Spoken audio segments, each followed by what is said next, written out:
Welcome to the Dirty Verdict Podcast, where your host, trial lawyer Kyle Herbert and mediator Peter Taaffe break down Texas legal news, lawsuits, and verdicts. And now, here's Kyle and Pete. All right, welcome to the next edition of the Dirty Verdict with mediator Peter Taaffe and trial lawyer Kyle Herbert.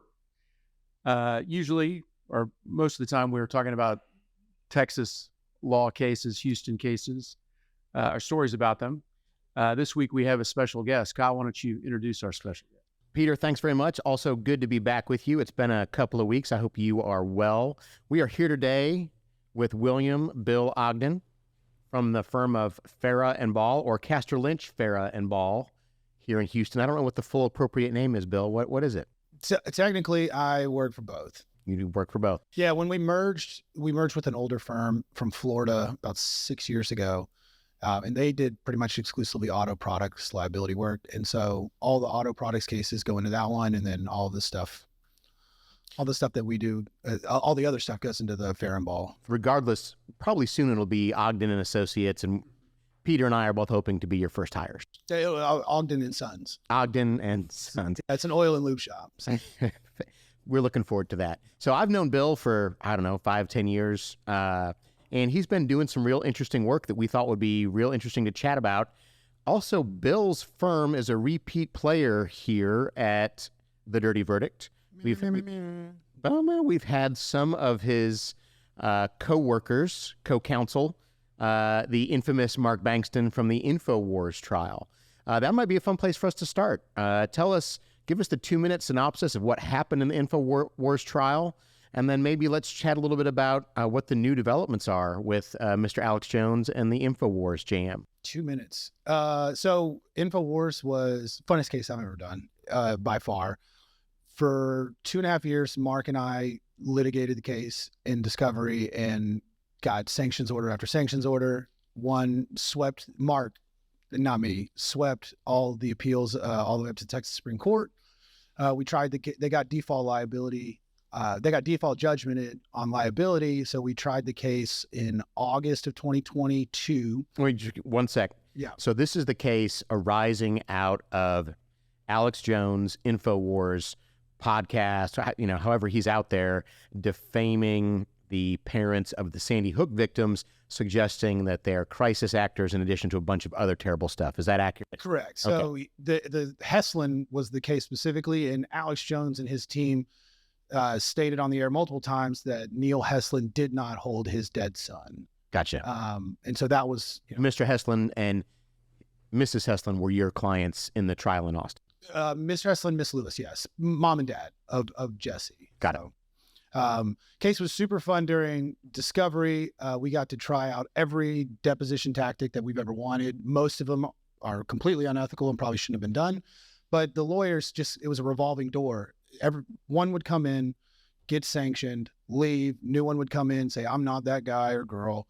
I'm a straight shooter. And I've got Mr. Jones under control. We're going to get this thing resolved. Working on it. I'll clean up this mess. They got sanctioned. Here comes a new one. So I think the trial lawyers that tried the case, I think were numbers 11 and 12 on the case. And the only one that they replaced Brad Reeves, who I think was the only defense lawyer. He's a younger guy out of Austin. He was the only one that didn't get sanctioned, I don't think. And he was the only one that I didn't trust him, but I don't trust anybody on the other side.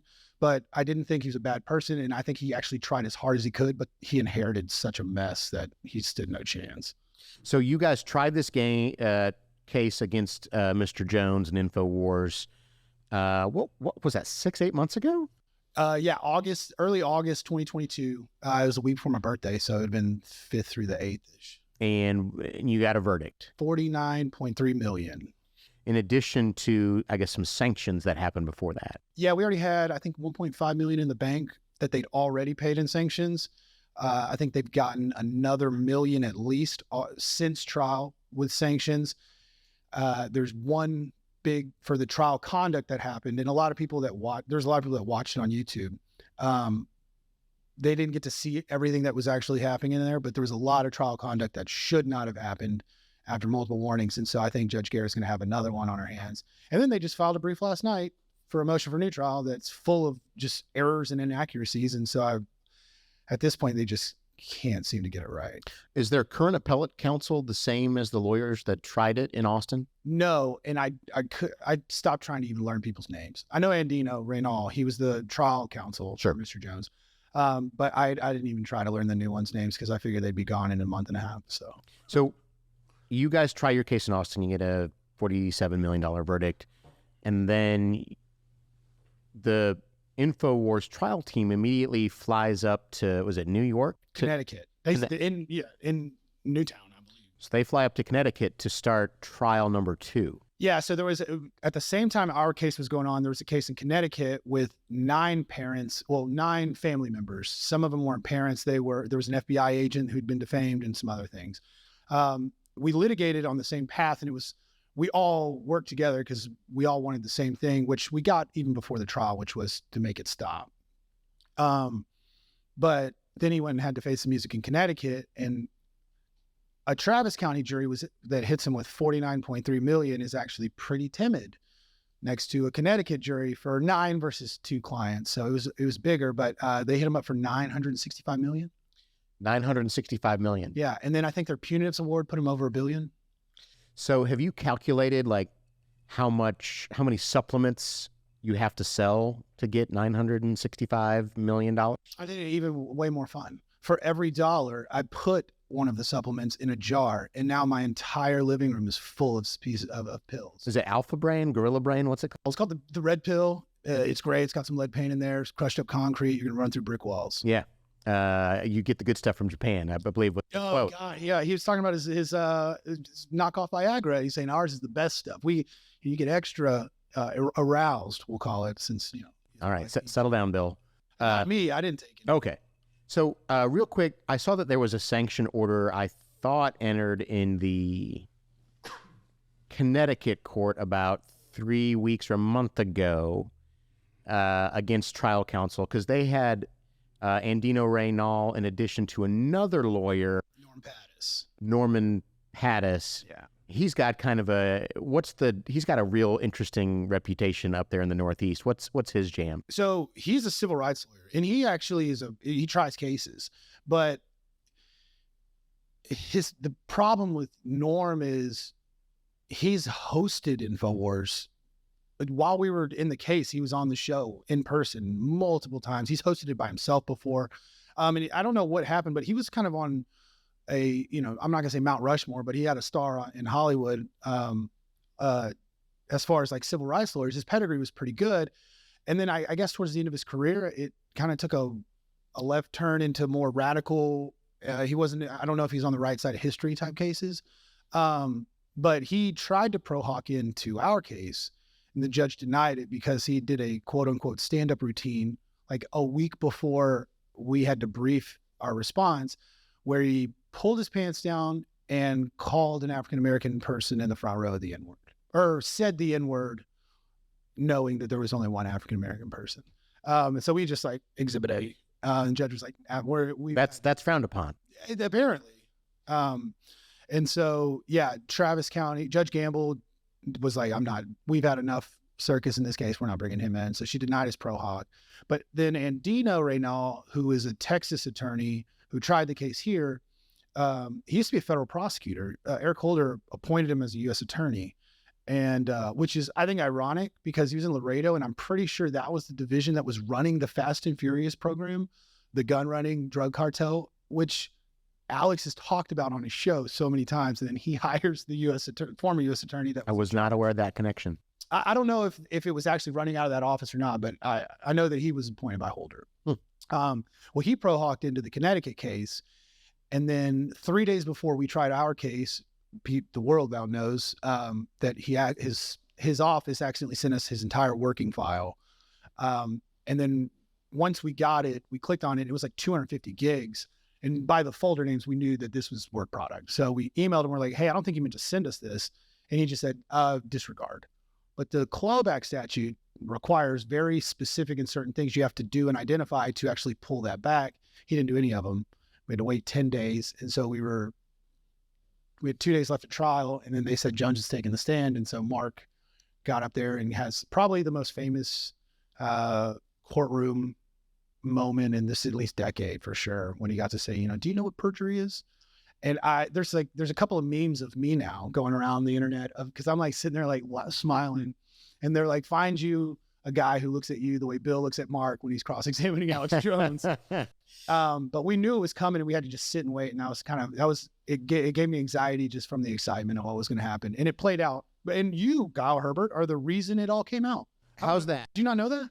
Well, so I know that I don't feel like I should take credit for this, and I don't want to appear not neutral as a modest reporter of the facts. But I did talk a little bit with Mark about. Yeah, so I was in the conversation, and we were talking. We have, during trial, Jones is putting on images on his show of the judge on fire, linking her to child sex trafficking and all this stuff because she used to work for CPS.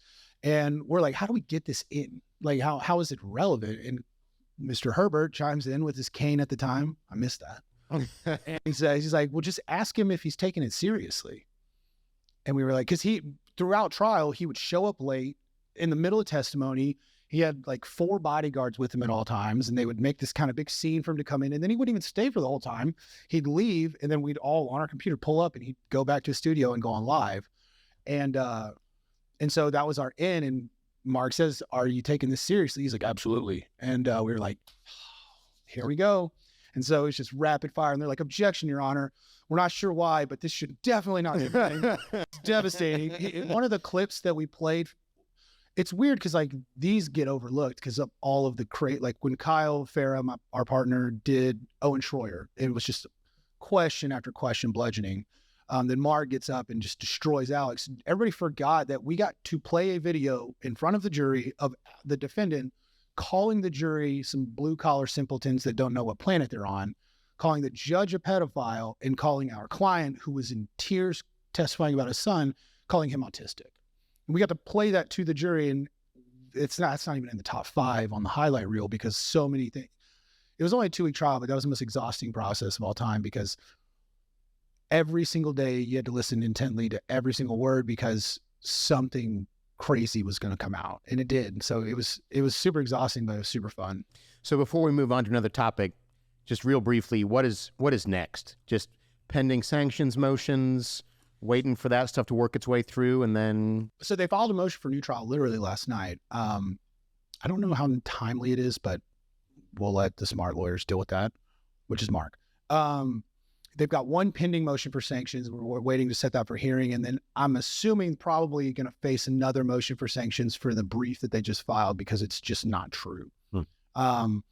And then Andino Reynal, who pro-hawked into Connecticut, got show cause ordered to appear there for disclosing all the mental health records of the Connecticut plaintiffs to us in violation of their protective order. And the judge actually suspended his license for 3 months, only in Connecticut, but if he's got to disclose that, I believe, on any pro-hawks he does moving forward, and it's going to go on his record and stuff. So, and I think Norm Pattis lost his for 6 months, I believe. Ooh. And he's a Connecticut lawyer. So, yeah, Connecticut definitely does not take lightly when you give up plaintiffs' mental health records, especially in a case like that. Interesting stuff. So Peter and I also wanted to talk. You've got a recent verdict, more local, about a gun discharge murder case. We don't use the M word. Sorry. For my purposes of what is a current ongoing deck action, it was a case. Did the defendant get convicted of murder? Absolutely.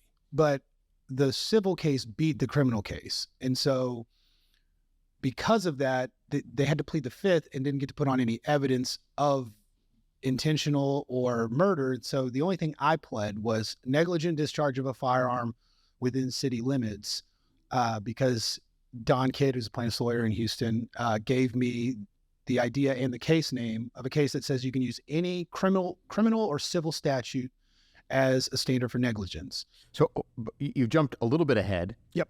Tell me and Peter just the basic facts of what happened, and then tell us how you pled it and how it happened. Okay, so defendant and my plaintiff, the surviving beneficiaries of my plaintiff, lived next door. The deceased, Anna Weed, helped her neighbor, the female wife, who I understand it to be she was being held captive to an extent by her husband, helped her and her child get to the airport to go home to her family in Mexico. And they did that. And then 6 to 8 months go by, and it was as if the husband was just waiting for his opportunity.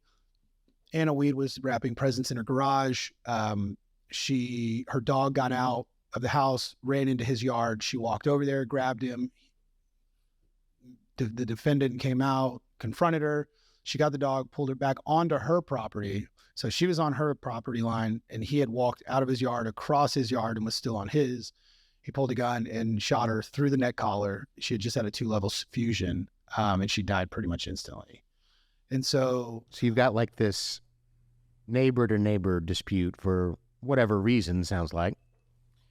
And one of the neighbors takes justice into his own hands, or perceivedly so, and discharges a weapon into his neighbor? Within the city limits. Okay.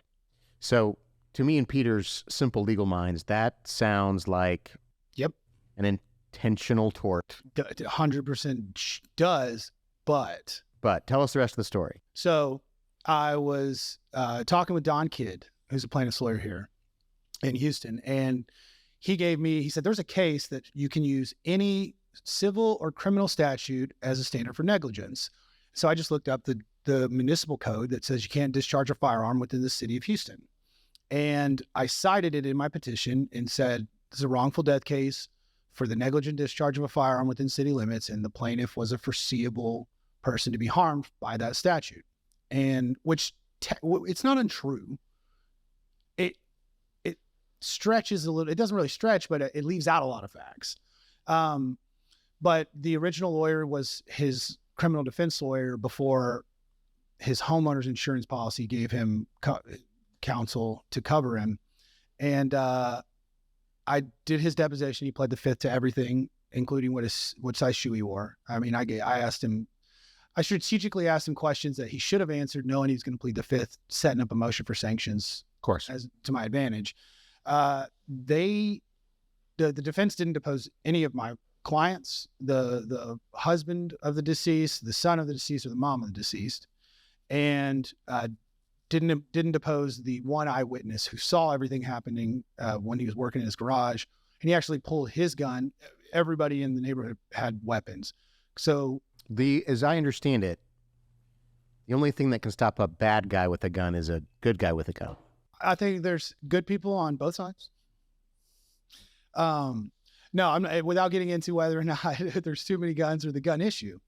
The neighbor pulls his gun from his shelf in his garage. He runs over, and another neighbor started videoing. So there's a video of him with his hand on the entry wound, a gun on the defendant. Husband comes down because he was upstairs taking a nap. He starts giving aid. He's got his weapon too, and the defendant goes back inside, puts his gun down, walks outside, waits for the police, gets down on his knees and surrenders. He's charged with murder, and then Hurricane Harvey hit, which backed up everything because we lost this criminal courthouse here in Houston, and then people's freedom comes before people's money, so they got to use our civil courthouse. And then COVID hit, so we had these two events that stalled everybody's trial schedules. And we were in front of Judge Cipollio. He allowed discovery to go forward, but did not. He stayed the trial setting, and we had a status conference at the beginning, probably February 2021. We had a status conference, and I pulled the docket sheet from the criminal case, and the defendant's lawyers were the ones that had asked for the last 3 resets, and so I gave that to Judge Cipollio and said my client's 7th Amendment is being violated now, and he agreed. He set us for trial, and we got to try the civil case 31 days before the criminal trial. And the gist of the civil case is this joker negligently discharged a firearm within city limits, which is a violation of municipal code, and therefore his homeowner's policy should cover that negligence. Is that right? That is correct. Homeowner's policies cover negligence. And so you go down, you try the case. Tell us about the trial and what the verdict was. Tried the case in 2 days. It was first witness I called was the defendant because I knew he couldn't testify. He's not going to try to protect his homeowner's insurance company versus his freedom. And he knew when his criminal trial was. We knew. And actually the jury found out. So I called him first. He had to plead the fifth. Every single question was pursuant to my counsel. I assert my Fifth Amendment right to silence and all that stuff. So pleads the fifth, and jury's already like, okay, what's that all about? And then I put on all three of my clients that were the wrongful death beneficiaries. I put on the eyewitness, and then I rested my case. There wasn't much to cross my clients on. One, because they didn't depose my clients, so they didn't know what we were going to say. But two, how do you, I mean, from a defense perspective, the defense counsel was Clay White, and I have a lot of respect for Clay because he was put in a really tough spot. I don't imagine that he gets a lot of cases like this, which is, for, I don't know, including jury selection and debate. For 4 days, he had to sit next to a guy who had, outside the courtroom, admitted that he shot her on purpose. He said he claiming self-defense. And so he tried it in a very delicate way. He didn't push the limit, and he knew he couldn't. And so I have a lot of respect for Clay, but he was put in a tough spot. But prior to trial, before Clay White got involved, the defense lawyer allowed his client to go on Dr. Phil, and they did a full-on episode. It's like 45 minutes. And when my clients found out, this is before they hired me, they wanted to put their side of the story out and protect their loved one's name. And so they actually did the interview too. And so in that interview, the defendant says, like, I was fearing for my life and I shot her on purpose. And so that was a tough piece of evidence to keep out. It wasn't tough for me to keep it out. It was a tough piece of evidence for the defense not to get to use, because one, it hangs their client, but two, it crushes their carrier if they don't use it, because you can protect the carrier or the client. And Clay, well, are you saying that there might be a conflict between insurance companies getting to hire lawyers from inside their company to defend? I'm definitely not saying that. I'm not saying there might be. There definitely is. So I am not saying there might be a conflict. There definitely is. Well, the Supreme Court's going to disagree with you there, Ted. They did. And I will say this, the defense counsel protected his client. So we get the jury. I asked, in closing arguments, asked for $50 million. And real quick. Yeah. I'm always fascinated how lawyers decide how to argue damages. Now, you've got pretty weird facts. Did you just roll it out there and say, I want $50 million? I didn't. So I had a lot of lines. So I had past mental anguish, future mental anguish, past consortium, future consortium. So I had, each person had like 5 lines. And so I started filling them out when I was doing my close during lunch. And the first by lines, you mean lines on the jury? Lines on the jury charge, right? Gotcha. And by the time I filled out each one with numbers that I was going to put, it was like $150 million. And I was like, I can't ask for that. I was like, I feel like if you're going to ask for that, your trial has to be at least 3 days. So $50 million a day. That's my rule of thumb. So I started playing with it, and I was going to ask for $40 million, and I had the numbers all done. I get into close, which happens every time I've closed, I black out completely. Whatever outline I had, I've thrown out the window. I'm shooting from the hip, and I'm just kind of in the moment, feeling how the jury's receptive to it. So I start throwing out numbers. I know a couple of them are bigger than what I had practiced. And so I get done.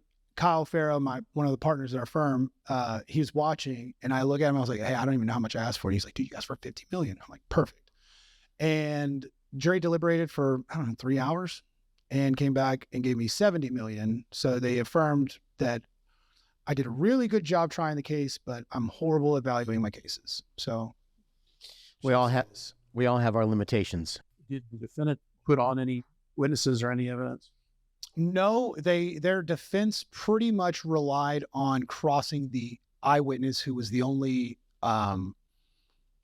non-interested party. And it wasn't completely ineffective, but by the time he was the last witness. So by the time we got to him, jury was already, hanging it up and ready to give me, whatever. What was the angle on cross? What was he trying to establish? On his angle and cross, he was pretty much trying to say, because the eyewitness heard some yelling, and he walked to the end of his garage and looked across the street to watch, and then he saw what happened. So they were pretty much trying to say, use him to show that there was some sort of scuffle, and that he was, fearing for his life, and that they were trying to say that this like 8-pound schnauzer was attacking the defendant. And they, when he got done with the cross, I was a little worried, and it was enough to where Judge Cipollio allowed them to submit self-defense. They used the criminal affirmative defense of use of lethal force, which was at first I didn't know anything about it. And so the initial judge kicked it down the road, and then Judge Cipollio took the bench, and he used to be a prosecutor, so he knows all about it. And I think that's what made him comfortable trying a case with that affirmative defense with the criminal case kind of hanging in the background. So the criminal case came down, was tried 31 days later, 45 years. He was probably 50 already. So yeah. But yeah, he got convicted of first-degree murder. So our lawyer listeners are going to know this, that you may have won the battle, but could lose the war. The point being, you've sued on a negligence standard for what appears to most folks as an intentional tort. So your words, not mine. Absolutely my words. And I don't want to put those in your mouth. But obviously, you've not been paid on this case. What are the parties going to argue now, or what do you expect you're going to argue about now? So prior to trial, they blew 2 Stowers. I Stowers them. They told me reservation rights go, pound sand. And then closer to trial, re-Stowers, same response. So Stowers means if a defendant carrier decides to, not defendant carrier, if a carrier decides to not pay a claim and then they get popped at trial, that carrier is on the hook for whatever damages inure to the detriment of the client. Basically. Correct. So your insurance company, if a plaintiff gives your insurance carrier the opportunity to pay within the policy limits, and it's apparent that they should and they don't, then whatever a jury gives, the defendant carrier is on the hook for. And so you invoked that doctrine, and they told you to go pound sand. Yep. And so theoretically, the insurance company could be on the hook. Now, I've had 1 or 2 cases where there was coverage in play, and insurance companies, most folks know this, are not super excited to just hand out cash. It's crazy to me. Yeah, weird. So what are they going to say about your verdict? How are they going to argue that it should not be paid to one Bill Ogden and or client? So I hired a coverage expert, a lawyer who deals in coverage, and because that's out of my wheelhouse, and I like to think I'm smart because I know I'm not smart enough for certain areas. So they didn't appeal the verdict. They just filed a declaratory judgment action saying that their coverage does not apply here. Their angle is going to be, he did it. He meant to do it. And we've got these affidavits. They went after the trial and while he was in prison and got him to sign affidavits saying that he intentionally did it. But the problem is that when I gave all the when I started giving facts to the coverage lawyers who I've used in a couple other cases. Who's your coverage counsel? Warren Taylor. Okay. And he's fantastic. So when I gave him the facts, he's like, I don't like it. Nope, absolutely not. And then I said, just read my petition. So I sent him the petition and he called me back and he's like, this is genius. He's like, I don't know if it's a win, but he's like, this is a very smart way to have gone about this. And again, was not my idea. I steal from everybody. And so he's like, with these facts, the way you pled it and the evidence that the jury got, I think we got a coin flip on whether or not coverage applies, maybe better than a coin flip. So I was like, I'm excited because when the case came in, one of the partners at our firm, who will not be named, was like, that's intake error. You're going to hate yourself if you take it. And it didn't cost me anything to try because it cost me 1 depot and a filing fee. And I tried the case just by myself. I actually tried the case. We hired a law clerk and she helped me pick the jury. And that was her first day on the gig. And so I was like, don't get used to this. $70 million verdicts don't happen very often. So But yeah, everybody's like, dude, that's intake error. And it didn't cost me anything. And as long as it wasn't costing me anything, I might as well go try one. And I knew from the beginning the stretch that I was making, especially when they decided to do it under reservation of rights and blow the Stowers letter that I sent. So it was. What could they have paid? Like, what was the Stowers? The insurance policy is 300 or 500 grand. They could have paid $500,000. So is the underlying case, is there a final judgment been entered? Yes. How much is that with interest and all that? 81 million with interest. And interest is still running. So I don't know what it is today, but it was 81 million in September of last year. Have they appealed that? No. And they didn't. And that's beyond this. It is beyond the timeline to appeal. Correct. So instead of appealing, they just filed the deck action, and that's where they wanted to have their battle, which I frankly was smart. I think with the defense that they put on, it'd be hard to argue any of what the jury gave me was unreasonable because they were handcuffed to not be able to give a defense. So they're in a tough place. It's farmers. So shout out to farmers. I mean, who here hasn't gotten an excess verdict against farmers? Right. Well, I hadn't yet. Hopefully I get the big one. I'm asking just rhetorical. That's just purely rhetorical. So let me, Bill, thanks for all the super interesting stuff. You handle cases that the normal lawyer doesn't see in a 10-year period or 20-year period. You've handled a bunch of them, but I hear you're going to retire. Is that right? Hoping to. My goal is before my 37th birthday. I'm 35 right now. Well, so to all the clients out there, you've got another year and a half, 2 years to hire Bill? I'll still keep bringing cases in. I'm sure I'll get bored and want to try cases. I just, being a plaintiff's lawyer is stressful. You got to walk around like your shit doesn't stink and you got to do it 24/7 because nobody wants to I've got this $10 million case. Let me give it to that guy over there that's self-aware and knows he makes mistakes. Like nobody does that. You want the guy that's perfect always, which doesn't exist, but we have to walk around, especially when you're looking at referral lawyers and different sources of business, you have to walk around like you don't. And I realized that switch is actually really hard to turn off. And so once I started losing friends, because they were like, dude, you're just, you're a dick. And I'm like, sorry, I'm not trying to be. And so I learned after a few years how to turn it on and off, but it's, our game is just a rat race of, the hardest part about our business is getting it. Getting the case is the hardest part of the case. It's the hardest part. Trying a case is tough, but it's not harder than actually getting big cases. And then you've got to compete with lawyers whose pedigrees are way better, especially me. This is my 10th year practicing. I'm pretty young as far as the profession. And I was fortunate enough to work for two guys that were dumb enough to throw me in the deep end and let me do cases I had no business doing. But they taught me the right way to do them, and they taught me how to do them aggressively. And I remember Wes Ball gave me 3 rules when nobody told Wes Ball that they hired me. And so he thought I was the IT guy for 6 months. And so when he found out that I was a lawyer and they hired me, he walked in and he said, there's 3 rules. Don't ever lie to me. Don't ever make the same mistake twice. And don't ever take shit from defense counsel. Those are the 3 rules at our firm. And I've given those rules to the associates that have come.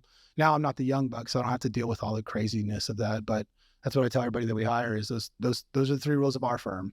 And everybody at our firm is, if you got a question, you better ask. Because if you don't, we're going to be way more pissed when you make that mistake.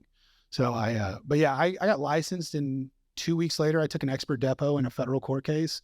He was a chiropractor. I refused to call him doctor. I just called him Lance. And he was, doing all these crazy, he had these LED light pads that he was strapping on people's feet to cure neuropathy for diabetic people, which didn't. It ended up burning somebody's heel, and he was in construction. You can't feel your feet and you got a burn on your heel. You're just going to walk on it. And he got this horrible infection. They had to amputate his foot. But I took that, we got poured out in front of the Honorable Judge Hittner, and went up to the 5th Circuit, made some really great law for plaintiffs' lawyers on what experts can and can't say, and got kicked back down. But I had no idea that my first depo was going to be on that scale. And nobody read it for a while because the case was just kind of in the middle of discovery. And then once we started prepping for trial, they were like, wow, this is actually really good. I was like, good for me, because I did not know what I was doing to an extent. And that's not really false modesty. I've known you for 5-10 years. You're really not that bright. I'm not. I will say this. I'm yet to be in a room where I'm the smartest person. But I know Today might be the exception. This could be the day. I got a Navy SEAL over here. That's true. There's no way that I'm the smartest guy. But no, I was at an average, I was below average student in high school, wanted to join the military, but my parents didn't co-sign because I graduated high school at 17 and they were like, no. And I hated them for it, but now I'm like, oh, thank you. So I went to Sam Houston State and realized I definitely wasn't smart. But I tried, and you just have to try a little there to get good grades. And then went to law school, and then I really realized I had to learn how to study at that point. So, but yeah, no, I've always been humble. I'm not smarter than anyone, or for most people. But if you want to have a conversation in front of a group of people, everyone will walk away from that conversation for the most part thinking I'm smarter and definitely liking me more. You're also pretty tall. Yeah, I'm 6'4". It doesn't hurt. It does not hurt. I would give up probably 20 IQ points to be like 2 inches taller. 2 inches is a lot these days. So what did you do in between undergrad and law school? I went straight in. Oh. I went straight in, went to South Texas, and then I didn't even want to be a lawyer when I was going. I just realized I was graduating college. I made straight A's because I just went to class, and I just wasn't ready for a real job yet. So I took the GMAT or the GRE, whatever the graduate school studies exam is, and then I took the LSAT and I did okay. And South Texas offered me a little bit of money to go there, so I went to South Texas College of Law. And the first year was horrific. I hated it. And then I got into the advocacy program and I got pretty good at it. And I realized like, hey, I can do this. I'm not going to beat anybody in an essay writing competition, but I can, if I'm talking, I definitely can. My quick wit is what saves me, I think, in most parts from my, the burdens of what my intelligence are. I think there have been a lot of marginal students who came out of the South Texas advocacy program to make a pretty good living. Yeah, I would agree. I think in most law schools, I think everybody's law libraries are named after C students because they were plaintiffs lawyers. Yep. And I wanted to be a criminal defense lawyer because I wanted to try cases all the time. And I worked for kind of a high profile criminal defense lawyer I'm not going to talk about. And I did not enjoy that experience. And my last year of law school, I got a friend of mine was working for the firm I'm with now. And she said, I want to be a divorce lawyer. I was like, oof. And so she was like, are you interested? And she asked me and the valedictorian of our class. And I'm like, I'm definitely interested. And he was like, no, I've already accepted summer associate gigs making like 30 grand this year at big law firms. And so, Mark Bankston, who y'all have heard from before, hired me without asking anybody as a clerk. And then, Kyle, 2 weeks before my bar results were coming in, they asked me, do you want to, hey, Bill, come to lunch with us? And I didn't get invited to lunch until then. And then when one of the other lawyer at the table went to the bathroom, Kyle was like, hey, all right, I'm going to offer you the gig, but you got to pass the bar because we need you now. What do you want for money? And I'm like, not prepared to talk about this at all.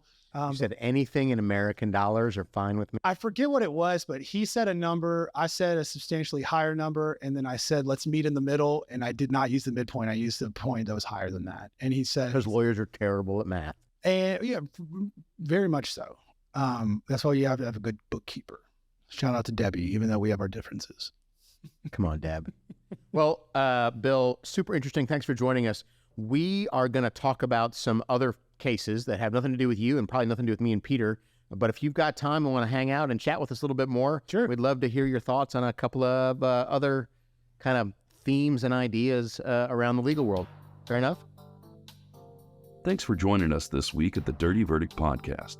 For links to some of the stories discussed today, please visit our website, www.dirtyverdict.com. If you have obtained a recent verdict and want us to discuss it, please email details on the verdict to us Also, please follow us wherever you get your podcasts.